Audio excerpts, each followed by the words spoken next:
제가 이제 보여드린 이 패치 보강 봉합술이 왜 좋은 수술이고 다른 수술에 비해서 압도적으로 튼튼하고 환자의 재파열률을 낮출 수 있고 환자에게 좋은 수술인지 영상으로 설명을 드리겠습니다.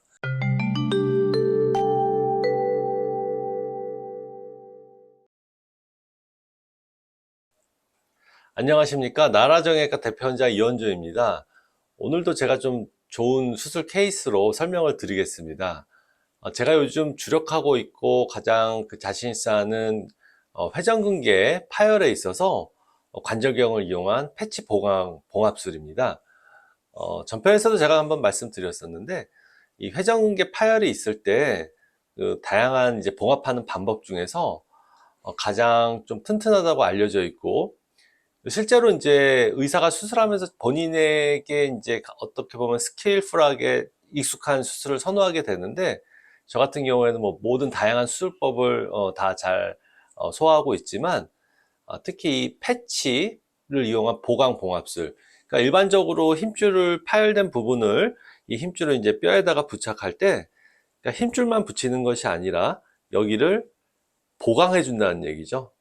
제품으로 나오는 패치를 이용해서 더 두껍고 튼튼한 조직을 이용해서 우리가 이제 청바지 같은 게 찢어지면은 덧대듯이 덧대주는 방식의 이중 봉합술을 시행한 케이스를 환자분의 실제 사례를 보면서 영상으로 설명드리도록 하겠습니다.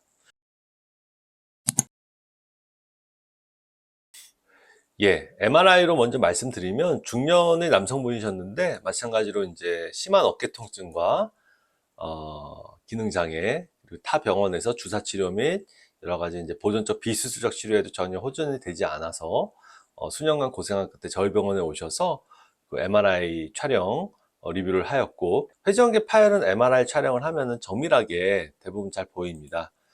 그래서 여기 보시면 이렇게 이제 하얗게 비어 있는 부분, 이건 이제 힘줄이 파열돼서 그 안에 액체, 우리가 이제 물이 찼다고 얘기를 하죠. 파열되어 있는 부분이고, 이렇게 이제 회전근개 파열된 부분, 그러니까 정상적인 회전근개 파열을 다시 보여드리면, 우리가 어깨 몸속에 있는 회전근개 힘줄은 제가 지금 노란색으로 마크한 이 부분입니다. 그래서 이 노란색 부분의 힘줄이 이 뼈에 부착이 되어 있어야 되는데, 이 하얗게 보이시는 부분, 이탈이 되어 있는 거죠. 그래서 뭐 명확한 회전근개 완전 파열, 네, 여기서도 이렇게 하얗게 보이는 부분이 여러 컷에서 계속 관찰이 되고, 네, 대부분 이제 힘줄이 파열됐으면 이렇게 이제 뼈에도 약간 액체가 차서 들어가는 그런 소견을 보이게 됩니다. 그래서 이런 경우에 제가 항상 말씀드리지만 이슈는 그것입니다. 이렇게 붙어 있어야 되는 힘줄이 이탈이 되어서 이걸 어떻게 물리적으로 조직학적으로 결합을 시키느냐. 수많은 연구와 정형외과 어깨 전문의의 이제 이슈이지만 이걸 붙여놨을 때 그냥 단순히 실로만 꼬맨다고 이게 붙는 것이 아니고요.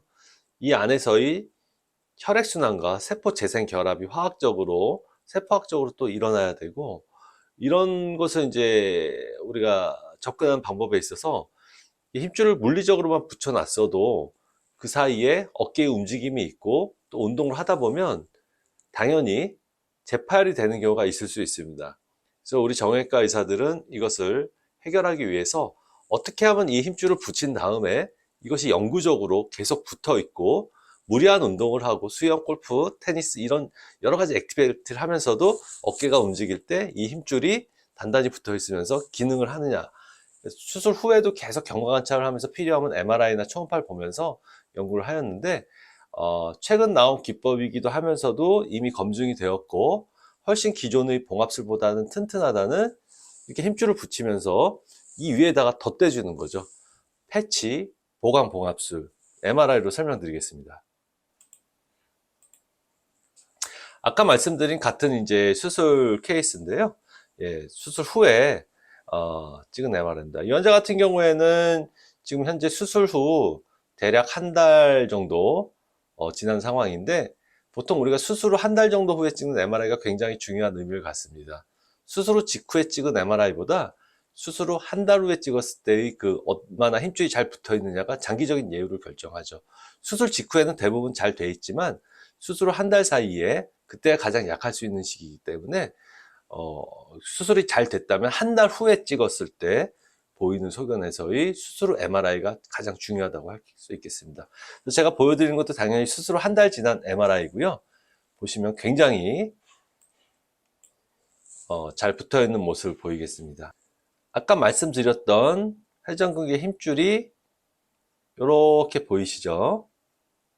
네. 이쪽 부분은 제가 이제 앵커라고 그래서 실을 이용해서 뼈에 고정한 다음에 이 힘줄을 뼈에다가 밀착시킨 부분이고요. 고식적인 수술이라면 아마 여기서 끝났을 겁니다. 그러나 저는 제가 아주 잘하고 스킬풀하게 익숙한 패치 보강. 여기서 패치가 어느 부분이냐면 이렇게 제가 지금 선으로 표시한 이 검은색 부분입니다. 보시면 이 패치가 이 힘줄 부분과 이쪽 뼈를 같이 눌러주고 있죠. 이게 실제적인 이제 관절경 사진에서 이제 어떻게 보이는지 말씀드리겠습니다. 이렇게 하얀색의 동종진피 패치를 이쪽에 있는 실이 편안하게 눌러주고 있는 모습. 이렇게 사각형의 동종진피를 이 안쪽에 있는 실을 이용해서 편안하게 힘줄 위와 뼈 위에 눌러주고 있는 모습. 이 사진에서도 보시면 이렇게 사각형의 동종진피를 실이 편안하게 눌러주고 있고요. 네. 또한 이제 이쪽에도 뼈에다가 실을 고정해서 이중으로 들어가 있는 동종진피 패치를 실과 앵커를 이용해서 편안하게 이쪽 부분이 이제 힘줄 부분이고요. 이쪽 부분이 어깨 뼈 부분입니다. 그래서 이제 동시에 편안하게 눌러주고 있어서 이중으로 눌러주고 있는 회전근개 파열에 대한 패치 보강 봉합술입니다. 아까는 이제 수술 케이스를 설명드렸다면은 크게 한 3가지에서 5가지 정도가 있을 수 있겠는데 어깨뼈에 이제 힘줄을 일단 어깨뼈에 힘줄을 붙이는 과정에서 아시겠지만 이 힘줄 자체도 많이 약해져 있습니다. 대부분 환자들이 이제 파열이 오래되거나 만성 파열, 광범위 파열이면은 힘줄 자체의 탄성과 강도도 약해져 있기 때문에 이 힘줄을 여기다가 붙여 놓는다고 그래도 이 힘줄 자체가 약하기 때문에 요 안에서 파열이 또 일어납니다. 그러면은 이제 이렇게 또 지저분하게 떨어지겠죠. 그래서 이 힘줄을 붙이면서 여기다가 덧대줬기 때문에 이 힘줄, 여기에 가는 스트레스를 덧대준 패치가 분산해서 나눠 갖게 됩니다. 그래서 어깨뼈를 움직일 때 약한 힘줄만 움직이는 것이 아니라 고정되어 있는 패치가 같이 움직이기 때문에 우리가 스트레스 쉐어링, 로드 쉐어링이라고 해서 어떤 부하를 나눠 가지는 거죠. 그럼 한쪽에 부하가 걸릴 때는 거기가 많이 파열될 수 있지만 부하를 나눠 가지게 되면 예를 들어서 50% 반의 부하를 이쪽에 가져가면 여기에는 반밖의 부하가 걸리지 않기 때문에 이쪽에는 장력이, 우리 장력이라고 하죠. 텐사일 스트렝스라고 그러는데 그 장력이 더 줄어들게 돼서 훨씬 더 안정적인 효과를 가질 수가 있고요.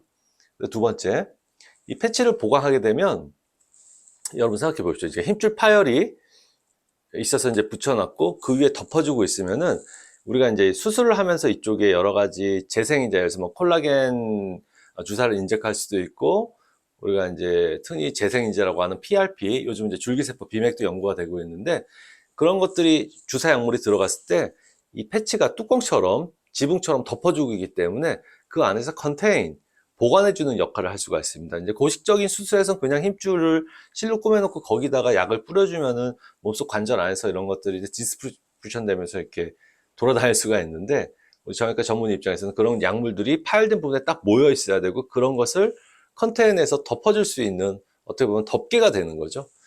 이런 패치가 그런 덮개 역할을 할 수 있기 때문에 더 한 곳에 모아줄 수 있다는 그런 장점. 그리고 세 번째는 보통 이제 회전근개 파열이 있어서 이제 이렇게 말려 들어가 있을 때 힘줄을 당겨서 꼬매다 보면 다 당길 수 없는 경우가 굉장히 많이 있습니다. 이걸 무리해서 당겨서 꼬매면 꼬맬 수는 있지만 이게 장력이 걸려서 많이 당겨져 있기 때문에 아무래도 더 쉽게 펑 하고 터질 수가 있겠죠.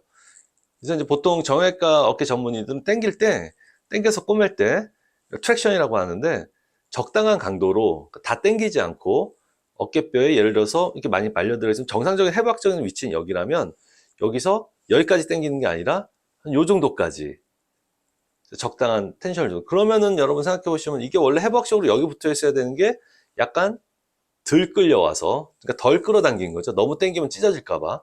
붙였을 때 그럼 이쪽 부분은 어떻게 커버할 것이냐. 왜냐면 힘줄이 덮여 있어야 이제 뼈하고 뼈가 마찰되는 그런 통증을 줄일 수가 있는데, 근데 그때 패치가 있으면 힘줄을 좀 짧게 당기더라도 그 위에다가 패치라는 부드러운 조직을 덮어줌으로써 관절 안에서의 마찰을 줄여줄 수 있다는 거죠. 그래서 우리가 이제 복원할 수 있는 힘줄이 짧아서 양이 충분치 않을 때 그것을 보강해줘서 다시 그 대용을 해줄 수 있는 그런 패치 보강 봉합술, 제가 한 3가지 말씀드렸죠. 그리고 그 이외에도 실제적으로 이제 정형외과 서전 입장에서 수술을 해보면 그러니까 본인이 남아있는 힘줄이 건강하지 않고 짧아져 있거나 그러니까 충분치 않을 때가 굉장히 많이 있습니다. 그러나 이러한 제품으로 나오는 대부분은 이제 기증받은 카데바의 그런 어떤 동종 피부 조직을 이용하는데 굉장히 안전하고 어떻게 보면 환자분의 힘줄보다 더 튼튼하고 장력에도 잘 견디는 것을 쉽게 말해서 이식을 해주는 거죠. 이것은 뭐 상부 관절막에 쓰일 수도 있지만 이런 패치 보강 봉합술 회전근개 파열에서 일부분을 이식해서 덮어줄 때도 굉장히 효율적으로, 수술 시간이 조금 더 걸릴 수는 있고 익숙하지 않은 의사에게는 좀 어려운 테크닉일 수도 있지만 나라정형외과 이원준 대표원장은 모든 고난이도 인공관절부터 상부 관절막 재건술, 패치 봉합술, 2열 봉합술, 1열 봉합술, 뭐 모든 이제 현재 나와 있는 그 회전근개 파열 봉합에 대한 것을 다 잘하고 마스터했기 때문에 아주 쉽게 편안하게 환자분의 좋은 예후로 치료해 드릴 수 있다는 점 다시 한번 말씀드리고요. 예, 자신 있게 환자분들에게 권유해 드립니다. 예, 오늘 영상 여기까지 시청해 주셔서 감사합니다.